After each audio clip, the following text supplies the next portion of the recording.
वर्ण विचार। हिंदी, हिंदी क्या होती है? हिंदी भाषा होती है। तो भाषा को लिखने के लिए हम जो चिन्ह काम में लेते हैं उसे हम क्या कहते हैं? लिपि। और लिपि को लिखने के लिए जो चिन्ह काम में लिए जाते हैं उनको हमने वर्णों के रूप में अंकित किया है। तो देखिए वर्ण, सबसे पहले देखते हैं हम वर्ण होता क्या है। वर्ण वह छोटी से छोटी ध्वनि होती है जिसको हम टुकड़ों में नहीं बांट सकते। तो वर्ण क्या होती है? वह छोटी से छोटी मूल ध्वनि जिसके टुकड़े नहीं किए जा सकते। वह छोटी से छोटी मूल ध्वनि जिसके टुकड़े नहीं हो सकते।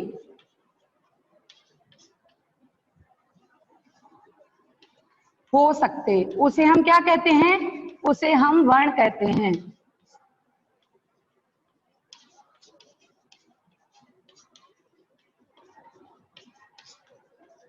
जैसे ए के हम टुकड़े नहीं कर सकते।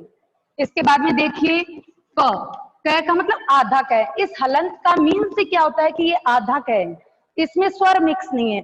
स्वर मिक्स होने का मतलब जैसे क में हमने ए जोड़ा तो क्या बना? का।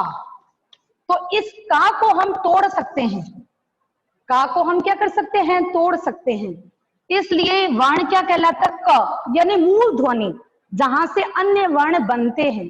तो कैसे हम का बनाते हैं, की बनाते हैं, के बनाते हैं, कु बनाते हैं, लेकिन उसकी जो मूल ध्वनि है वो क्या हुई? क। तो क के हम टुकड़े नहीं कर सकते, इसीलिए हम इसको क्या बोलते हैं? वर्ण बोलते हैं।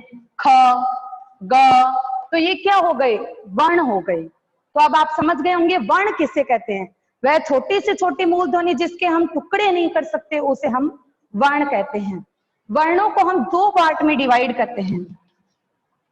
वर्ण के भाग, तो हिंदी वर्णमाला में हम वर्ण को दो भागों में डिवाइड करते हैं, स्वर और व्यंजन।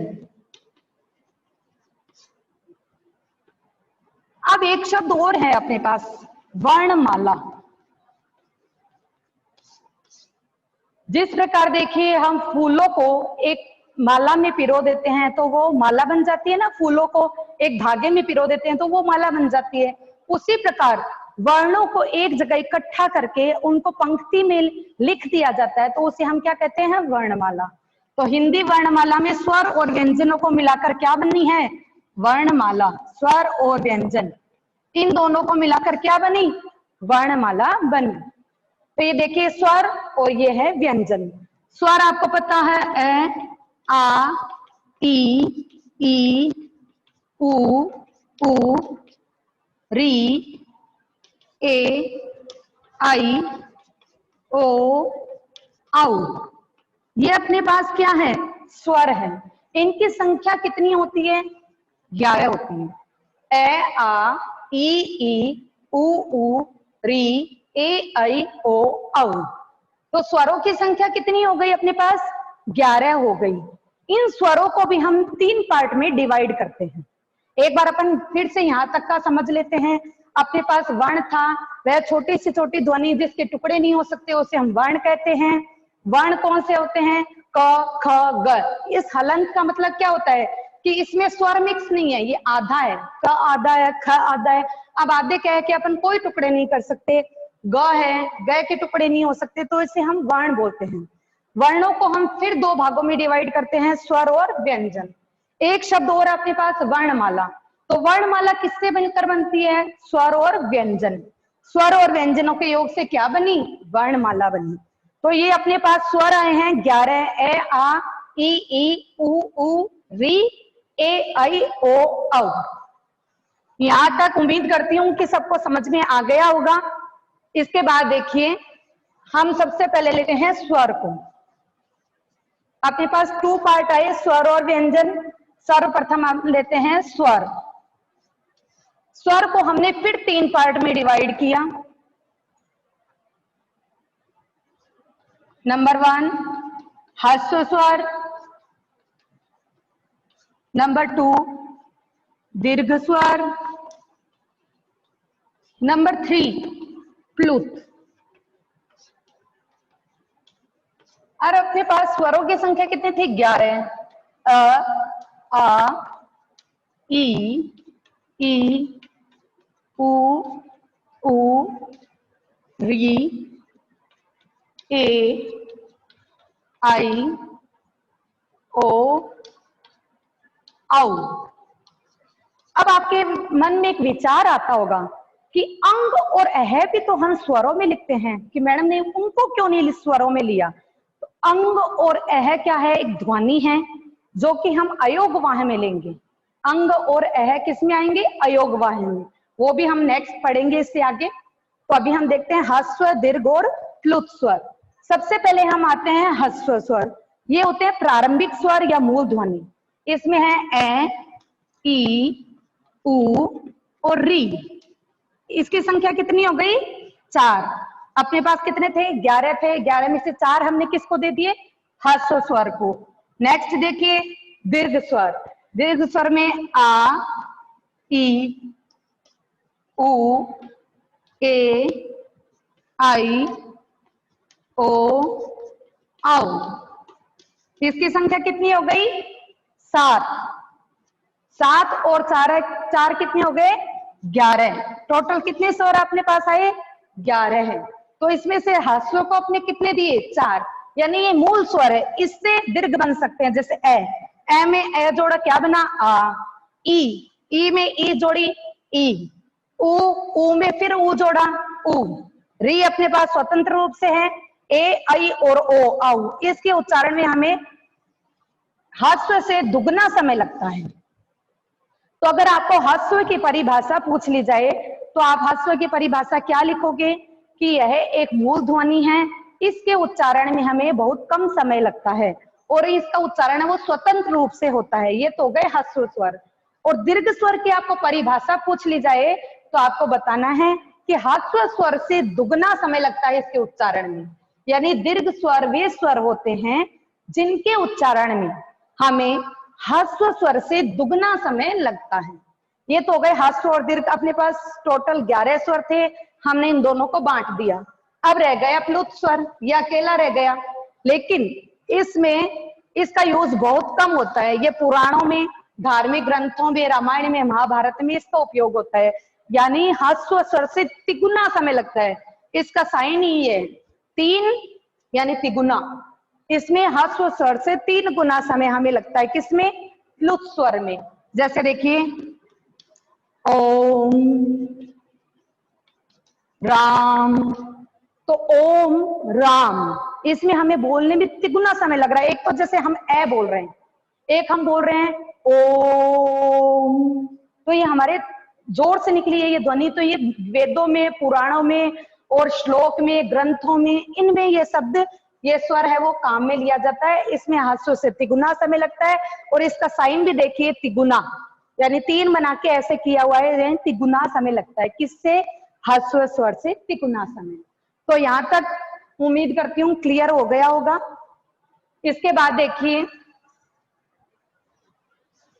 ह्रस्व हो गया, दीर्घ हो गया और प्लुत हो गया। अब आगे लेते हैं हम अयोगवाह।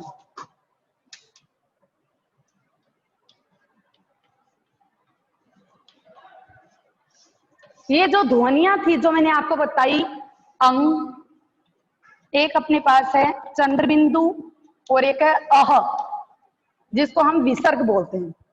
तो ये जो ध्वनियां हैं वो होती है अयोगवाह। अब अयोगवाह का मतलब क्या होता है? ए प्लस योग प्लस वाह। ए में स्वर, योग में जोड़। ए के योग से यानी ए के जोड़ से जो वाह, वाह का मतलब होता है ध्वनि। ए के योग से जो ध्वनि हमारे मुख से निकलती है उसे हम क्या कहते हैं? अयोगवाह। जैसे देखिए पंकज, हंस, पतंग। इसी तरीके से देखिए आंख, 5, हंस, कांच, दांत। आया क्या देखिए, प्रातः, अतः, दुह। ठीक है, तो इन तीनों में हम थोड़ा सा डिफरेंट समझते हैं। इसको सबसे पहले हम क्या बोलते हैं, अनुस्वार। इस डॉट को हम क्या बोलते हैं, अनुस्वार। नेक्स्ट देखिए, जो चंद्र बिंदु होता है उसको हम क्या कहते हैं, अनुनासिक। और ये क्या है, विसर्ग। अयोगवाह में अपने पास तीन ध्वनियां आई। तीन ध्वनियों को हमने तीन नाम दिए। क्या क्या नाम दिए, अनुस्वार जो है बिंदी, अनुनासिक जो क्या है चंद्र बिंदु, विसर्ग ये हमारे पास है जो हम संस्कृत में भी पढ़ते हैं, विसर्ग। विसर्ग का उच्चारण हमेशा है के रूप में होता है। जैसे देखिए आप, अतः है का उच्चारण आ रहा है। नेक्स्ट देखिए प्रातः, इसमें भी है का उच्चारण आ रहा है। दुहु ख, तो इसमें भी है का उच्चारण आ रहा है। तो विसर्ग का उच्चारण हमेशा है के रूप में होता है। अपने पास तीन ध्वनियां आई, अंग, अह और अह। अनुस्वार, अनुनासिक, विसर्ग। हमने इन तीनों को तीन नाम दे दिए। अब ये है अनुस्वार, इसमें अ का योग कैसे, देखो प। अनुस्वार हमने बोला किसके योग से बोला, प में किसका योग आ रहा है, ए का योग आ रहा है। इसी तरीके से देखिए आंख, पांच, हंस, हंस, कांच और दांत, इसमें भी किसका योग आ रहा है, ए का योग आ रहा है। क्योंकि आ बना है किसके योग से बना है, ए के योग से। यहाँ भी देखिए आ बना है किसके योग से, ए के योग से।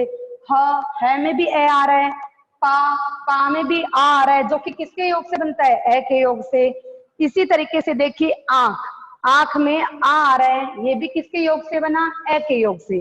तो ए कुल मिला के ए है, उसकी ध्वनि हर जगह अपने को मिलेगी। इसी तरीके से देखिए प्रातः है, विसर्ग से पहले वाला देखिए अतः। इसके पास देखिए विसर्ग में द के साथ क्या मिक्स हुआ था, ए, और साथ में क्या बना, ऊ। ये हमने इस विसर्ग को क्लैरिफाई करने के लिए, क्योंकि दुख में दुह ख ऐसे भी हम लिख सकते हैं, लेकिन ये थोड़ा सा हमारा रोंग हो जाता है। ये दू के बाद ही आएगा, ये अपवाद स्वरूप है एक, है ना। तो ये आपको समझ में आ गए होंगे। एक चित्र बनाती हूं इसको समझाने के लिए, रेखा चित्र। तो मैं चाहती हूं कि आप अपनी रफ कॉपी में ये रेखा चित्र थोड़ा सा उतार लें, ठीक है। सबसे पहले है वर्ण। वर्ण से क्या बनी, वर्णमाला।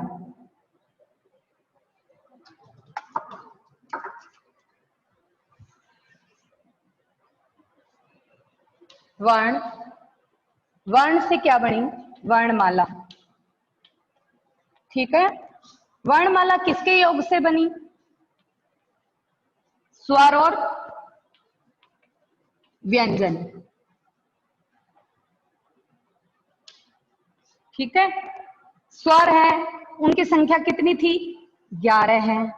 स्वरों को हमने कितने पार्ट में डिवाइड किया, 3।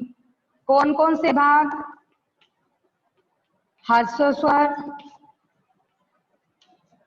नंबर 2 दीर्घ स्वर, और नंबर 3 प्लुत स्वर। ह्रस्व स्वर को हमने 11 में से कितने स्वर दिए, 4।